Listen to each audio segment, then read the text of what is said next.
सेवा ही मेरी पहचान, शंकर सोनेजा।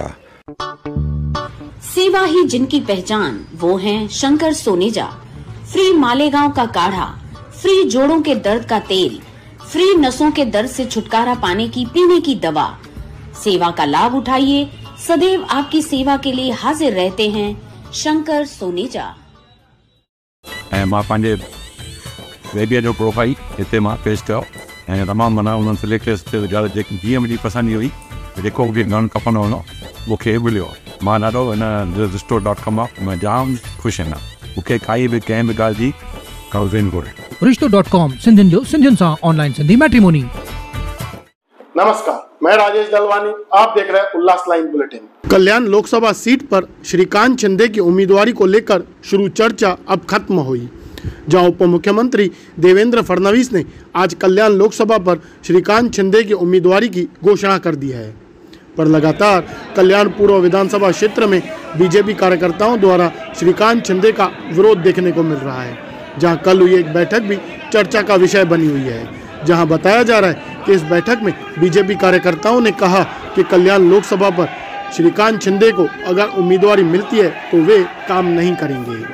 आपको बता दें, फरवरी महीने में कल्याण पूर्व विधानसभा के आमदार गणपत गायकवाड़ ने उल्लासनगर के हिल लाइन पुलिस स्टेशन में शिंदे गढ़ के शहर प्रमुख महेश गायकवाड़ पर अंधाधुंध गोलीबारी की थी और उस वक्त आमदार गणपत गायकवाड़ ने यह भी कहा था कि मुख्यमंत्री शिंदे ने आमदार गायकवाड़ का करोड़ों रुपए हड़प लिए हैं। वहीं कल्याण पूर्व में बीजेपी कार्यकर्ताओं द्वारा हुई बैठक पर जब पत्रकारों ने श्रीकांत शिंदे से उनकी प्रतिक्रिया जाननी चाहिए तो श्रीकांत शिंदे ने बताया कि वे बीजेपी के कार्यकर्ता नहीं थे, वे आमदार समर्थक हैं। उधर जो काल जो गोंधळ झाला, जो भाजपाचे काही कार्यकर्त्यांचं म्हणणं आहे की भाजपाचा उमेदवार असला पाहिजे, त्याबद्दल काय प्रतिक्रिया त्यांची सगळी कसं? मला वाटतं त्यामधलं कोणीच जे आहे ते भाजपचा कार्यकर्ता नसेल आणि ते जे गोंधळ करत होते ते जे आहे हे आमदार समर्थक जे आहेत ते त्या ठिकाणी जमा झाले होते। आणि गोंधळ कशासाठी? काय डेव्हलपमेंट झाली नाही मतदारसंघामध्ये त्याच्यासाठी गोंधळ करताय? कशासाठी गोंधळ करताय?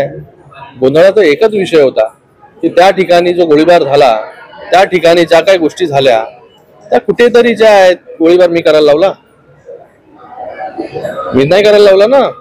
त्यांनी जे केलं आहे पोलीस स्टेशन मध्ये घुसून त्याची सजा जी आहे ती त्यांना त्या ठिकाणी भेटते। अशा या निवडणुकीच्या ह्याच्यामध्ये वातावरण बिघडवण्याचं काम जर कोण असे लोक करत असतील, मी तर म्हणतोय की ते भाजपचे पदाधिकारी नव्हते, पण जरी असतील तर वरिष्ठांनी त्यांना जे आहे त्या ठिकाणी समज पण दिली पाहिजे की अशा प्रकारे जे आहे ह्या युतीचं वातावरण जे आहे या मतदारसंघामध्ये खूप चांगलं आहे। डेव्हलपमेंट झाल्यामुळे जे आहे लोकांमध्ये चांगलं वातावरण या ठिकाणी आहे।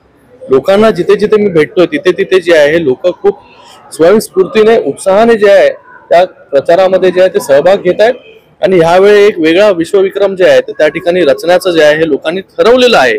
त्या मतदारसंघामध्ये मोठ्या मताधिक्याने जे आहे ते त्यांना या ठिकाणचा महायुतीचा उमेदवार निवडून द्यायचा आहे आणि अशा या परिस्थितीमध्ये कुठल्या आपल्या अजेंड्यासाठी, पर्सनल अजेंड्यासाठी या सगळ्या गोष्टी जर होत असतील तर मला वाटतं या सगळ्या गोष्टींवरती लक्ष देण्याचं काम देखील वरिष्ठ भाजपच्या पदाधिकाऱ्यांचं आहे। मी या सगळ्या गोष्टी ज्या आहेत त्या ठिकाणी मला वाटतं आपल्या माध्यमातून त्यांच्यापर्यंत गेलेल्या असतील आणि सगळ्यांनी जे आहे या युतीचं वातावरण खराब झालं नाही पाहिजे याची दक्षता जी आहे ती या ठिकाणी घेतली पाहिजे। आपल्या सगळ्यांना